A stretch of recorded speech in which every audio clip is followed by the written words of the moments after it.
হুজুরকে তো পাওয়া যাচ্ছে না, পাওয়া গেল বাথরুমে। ইসে ওই ওর ইসে আসলাম, বাসায় আসলাম। আপনি হুজুর না? হ্যাঁ, এই তো আমার ছাত্রী। আচ্ছা, আপনি এখানে কি করেন? আসছি যে ওর ওখানে। হ্যাঁ, এখানে কি কার কাছে এসেছেন? না, ওই বেড়াইতে আসলাম আর কি। আসছিলাম একটা কাজে, যে মোটরসাইকেলের এসে, তাই। কার কাছে বেড়াইতে আসছেন? ওই যে আমার ছাত্রী। আপনার ছাত্রী? জি, জি। দেখি তার বাসা? হ্যাঁ। তা আপনি এখানে কি করেন? না, ওই আমি রামপুরে আসছিলাম একটা কাজে, তাই। হাতে নাতে ধরার পরও সবকিছু অস্বীকার করছে এরশাদুল্লাহ।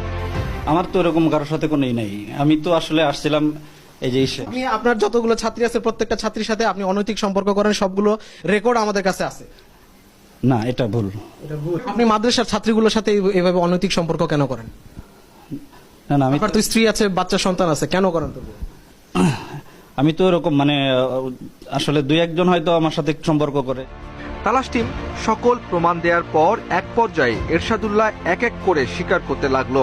কয়টার সাথে করেছেন? আমার দুই একটা ছাত্রীর সাথে আমার সম্পর্ক তৈরি হয়েছিল। কিভাবে তৈরি হয়েছে? ওরা আমাদের বাসায় আসতো যাইতো, সেই হিসাবে সামান্য।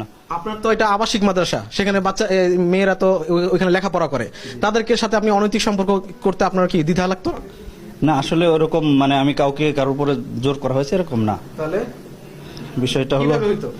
ওরা আসতো, একটা সম্পর্ক তৈরি হতো আস্তে আস্তে এইভাবেই। আপনার স্ত্রী কিভাবে সহযোগিতা করতো আপনাকে? না, স্ত্রী সহযোগিতা করে না। স্ত্রী মানে আসলে সে ওর সহযোগিতা করে না, সে জানতো মোটামুটি এইটাই, এতটুকু না। সে কি জানতো? মানে আমার কারোর সাথে সম্পর্ক আছে টুকিটাকি, এগুলো জানতো আর কি। সে জানার পরেও সে আপনাকে বাধা দেয়নি কেন? বাধা দিছে, রাগারাগিও করতো অনেক সময়। তো আপনি তাও কেন করতেন? আসলে শয়তানের ধোঁকায় এটা কিছুটা হয়ে গেছিলাম।